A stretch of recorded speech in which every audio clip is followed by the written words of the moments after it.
Frérot, toi et moi on le sait, tu as les skills littéralement les plus valuables du marché. Tu te dois d'être le visage de ton entreprise. Je suis passé par là, j'étais opérateur de croissance parce que je n'avais pas les skills nécessaires au départ et je m'intéressais au marketing. J'ai fait des études en STAPS. Je les ai arrêtées parce que de base je voulais être coach sportif. Je me suis dit, bon, moi je suis fan de basket, je vais être coach sportif donc en France pour pouvoir aller aux States et m'entraîner dans des camps. Au final, je me suis fait la pire blessure de ma vie. Je me suis arraché les ligaments internes et externes de cette cheville-là, la cheville gauche. Aujourd'hui, j'ai encore des séquelles. Si tu veux, j'ai 10 cm de moins d'amplitude. Je me suis intéressé au coaching en ligne, mais je trouvais ça trop chiant, trop lourd, trop redondant. J'en avais marre. Je voulais sortir de ma zone de confort et c'est ce que toi, t'as fait. T'es sorti de ta zone de confort parce que t'es allé sur un marché où il y avait de la demande. Parce qu'il y aura toujours de la demande pour en fait des opérateurs concrètement. Parce qu'avant d'être un opérateur de croissance, t'es un opérateur, tu opères dans le business, t'es en done for you. Et la question que je vais te poser aujourd'hui, c'est que t'as des skills, d'accord, mais tu le sais très bien, t'es dans l'ombre.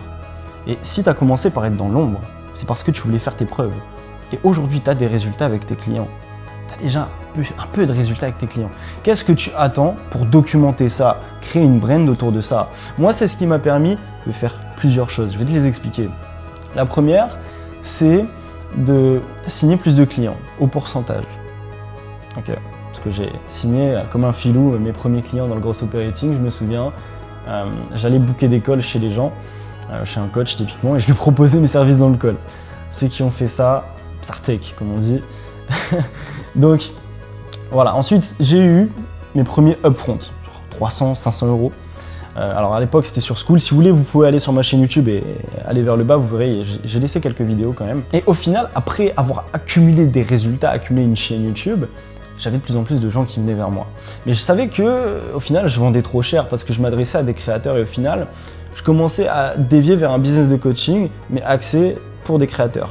Sauf que j'étais dans un mix de done for you, de demi-view, c'était pas clair. Mon offre était pas claire, mais c'est normal, c'est le départ. Parce que dis-toi, j'ai mis en place ce business model, je ne le connaissais même pas. C'est seulement après que j'ai découvert que, putain, c'est vrai qu'il y a des gens qui appellent ça gros opérateur, le fait de prendre un pourcentage dans le business. Et moi, de base, je faisais ça avec School. Donc School était fortement relié au gros operating à l'époque, et notamment peut-être encore aujourd'hui. Même si on va pas se mentir, moi j'ai changé de bord. Parce qu'un client en Make Money a eu des putains de résultats alors que j'étais beaucoup plus smart que lui à l'époque. Et je me suis dit, mais pourquoi moi non plus je peux pas être coach business au final? Bien évidemment, la prospection, c'était lourd, douloureux pour moi, j'en avais marre. J'ai eu peut-être deux phases de quelques mois où j'étais dans une sorte de dépression entrepreneuriale, si tu veux. Et j'avançais plus, je branlais plus rien.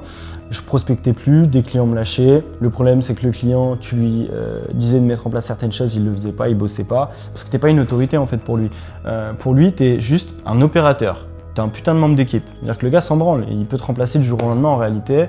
Il y en a plein qui, tu vois, tu passes la porte, il y en a plein. Parce que la vérité, c'est que il y a des gens qui n'ont pas cette vision-là, mais si aujourd'hui Amazon fait des milliards, c'est parce que être préparateur de commandes, ça demande aucune putain de compétence. Donc les gens, on peut les remplacer. Donc les gens n'ont juste pas d'ego en réalité, tu vois. Simplement. Donc en fait, toi, tu es un peu dans cette position d'opérateur, donc de préparateur de commandes d'Amazon. C'est-à-dire que tu es remplaçable. Un setter, c'est remplaçable. Un closer, c'est remplaçable. Et ce qui te relie fortement, c'est le done for you. Sauf que du coup, qu'est-ce qui se passe? Toi, tu as envie de faire plus d'argent. Donc tu te dis, ce que je vais faire, c'est que je vais aller chercher plus de clients, mais donc c'est plus de clients moyens, plus de done for you. En fait, tu te rajoutes des contraintes. Donc, les seules possibilités, c'est quand même d'avoir de bons clients, d'apporter des putains de résultats, de passer ta vie pendant des mois, peut-être même plusieurs années, à faire du done for you, recruter des membres d'équipe, diminuer ton profit, devoir gérer tes membres d'équipe. Enfin, c'est une galère depuis d'une agence de gross operating aujourd'hui.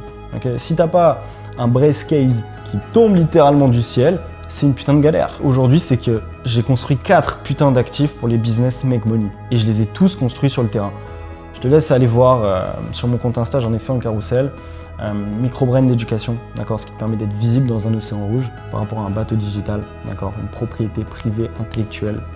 Des fake ads, voilà, des ads de nouvelle génération qui proviennent donc de ton organique qui est à l'origine très intentionnel, ce qui te permet d'avoir zéro friction et donc d'amener les gens avec du belief shifting content, du changement de croyance concrètement, parce que le but d'Instagram c'est juste d'être ultra attractif pour proposer une ressource ultra attractive. Tu transformes les gens de followers à leads. Et une fois qu'ils sont dans ta ressource ultra attractive, qu'ils sont triggers émotionnellement par ce que tu proposes, tu vas venir les maturer avec tes vidéos YouTube, tes séquences de story, tes emails, et seulement après tu vends. Et ce qui te permet aujourd'hui de faire des ads pour attirer des followers, ensuite montrer des ads essentiellement à ces followers-là pour tous, mais bien tous, les rediriger vers donc ta ressource ultra attractive. Une fois qu'ils ont opt-in que ce sont des leads, là, tu envoies toutes les données à Meta et ça te permet de faire des ads qui vont être montrés essentiellement aux gens qui ont opt-in. Ce qui veut dire que en fait, tu as un mécanisme de vente très simple, sans être putain de viral, sans aucun bullshit funnel à la con, parce qu'un funnel, il y en a 3, c'est webinaire, VSL ou à la limite, mais du coup, les follower ads. Et le problème, c'est que beaucoup font des follower ads en pensant que ils veulent des followers. Non, tu veux des leads. Si tu veux savoir aujourd'hui si tes follower ads sont performantes ou pas, il suffit de, à chaque fois, dans une follower ad, prendre une putain de vérité qui n'en est pas vraiment une, mais une croyance dans ton marché actuel. Par exemple, aujourd'hui, ça peut être le volume. J'arrive et je démonte le volume. Qu'est-ce que je veux dire concrètement pour le volume? Je veux dire simplement, ok, les mecs qui te disent de faire du volume aujourd'hui, ce sont des putains d'autorités. Pourquoi? Marvin Ndiaye, pardon. On pourra prendre son cas, mais multimillionnaire, donc il peut publier du contenu toute la journée. Si tu veux, son entreprise, elle est déjà déléguée, il fait déjà des millions avec. Il a une Lamborghini, un Urus, il a 4 supercars. Ça intéresse en fait de le suivre dans sa vie. Il est multimillionnaire. Toi, t'as pas réussi. Forcément, ça ne marchera pas. T'as pas encore réussi à ce niveau-là. Tu prends un autre type, typiquement, on va prendre Hamza, que j'ai eu un appel aussi, qui m'avait demandé si oui ou non il fallait qu'il se repositionne dans sa niche. Qui se niche justement. Je lui dis non, concrètement, tu n'as pas besoin de te nicher parce que ton élément différenciant, c'est ta personnalité, c'est toi. Donc le fait de te nicher, ça va te dénaturer concrètement. Ces gens-là, en fait, typiquement Hamza, fait partie du top 1%. C'est des gens naturellement intéressants à voir parce qu'ils sont complètement différents du marché actuel, de ce que propose le marché, mais également, il crée son propre marché en fait. C'est les gens qui scale aujourd'hui, domine un marché, mais également crée de la valeur, crée une nouvelle opportunité dans le marché. C'est ce que je disais. Aujourd'hui, par exemple, si tu es gros opérateur, tu étais peut-être un setter à l'origine, tu étais peut-être un closer, et qu'est-ce qui s'est passé? Je débite, c'est insane, je débite, mais on t'a dit, frérot, tu veux prendre plus de pourcentage, deviens grosse. Sauf que tu vois, tu as des nouvelles douleurs à chaque fois, tu as des paliers en fait où tu vas augmenter ton CA à chaque fois, et au final, à chaque palier, tu as plusieurs ouvertures de possibilités. Moi, tu vois, typiquement, j'ai choisi la brand. Là-dessus, je choisis de la brain. Et donc, pour en revenir à mes actifs, après les fake ads, on a le revenu RevShare. Tu vois. Typiquement, je suis CSM partner, là on est en train de build tout un SaaS, delivery dans un business qui fait 200 000 € par mois. Que dire de plus là-dessus? Et au final, c'est ce qui nous permet, parce que du coup, ce format RevShare, on ne l'a pas construit directement. On a d'abord pris un pourcentage chez des meilleurs clients, même chez des clients qui avaient un gros potentiel de base. On a pris des risques, alors que de base, on n'avait que des offres à étiquette, voilà, sur nos deux business, parce qu'on faisait la même chose typiquement, et donc on a fait une collaboration sur certains gros clients pour que l'un fasse du done with you, l'autre un peu plus de done for you avec son équipe. Tu vois, typiquement, moi, je faisais un peu ça aujourd'hui en termes de done for you, ce qui m'a permis en fait d'aujourd'hui faire du done for you productisé par l'IA. Parce qu'il y a le done for you en back-end que tu implémentes directement avec l'upfront, et après tu as le done for you en front-end qui est un peu plus délicat à mettre en place. Donc c'est au fur et à mesure qu'on a pu avoir des virements de 5 chiffres. Donc certes on se les partageait, mais des virements de plus de 5 chiffres avec des clients dans lesquels on faisait du done with you et en fait du done for you productisé par l'IA. Donc en fait un gain de temps qui est incroyable. Et moi j'ai remarqué quelque chose, c'est qu'aujourd'hui, si tu veux scaler, en tant que gros, ça va être très compliqué.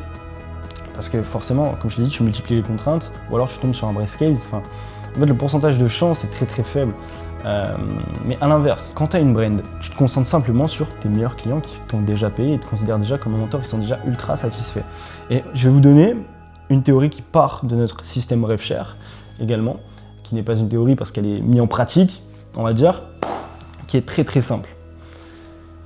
Quand vous avez un client en pourcentage, prenez un gros pourcentage dès le départ.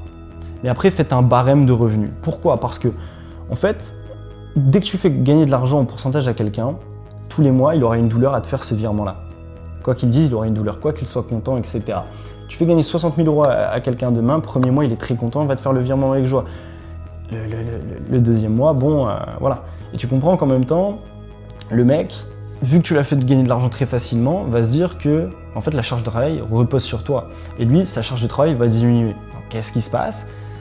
Et au final, toi tu continues à lui prendre un gros pourcentage, mais son chiffre d'affaires diminue. Et là, le gars pense que c'est de ta faute, parce que c'est toi qui fais le done for you, et parce que, au final, le gars ne prend pas la responsabilité, simplement. Du coup, la stratégie, c'est de faire un barème de revenus, et plus la personne va gagner, plus tu vas diminuer ton pourcentage, parce que derrière, tu vas contrôler le done for you. Toi, tu vas rester sur du done with you et du done for you productisé par l'IA avec des outils, mais tu vas continuer à le mettre en relation avec de l'humain et par exemple lui recruter un head of sales, etc., lui construire une équipe. Parce que du coup, tu peux lui dire simplement que, c'est ce qu'on dit à nos clients aujourd'hui, tu peux lui dire que, ok frérot, on va te prendre moins de pourcentage et le profit en fait que tu étais censé nous donner avec le pourcentage qu'on prenait à l'origine, on va l'utiliser pour payer des vrais prestataires qui eux ont une seule et même tâche, tu vois, et qui dépendent pas de nous en réalité, qui dépendent de nous dans les conseils, mais pas dans l'implication. Et du coup, tu t'externalises la charge de travail et ce n'est plus de ta faute, ce sera la faute des prestataires.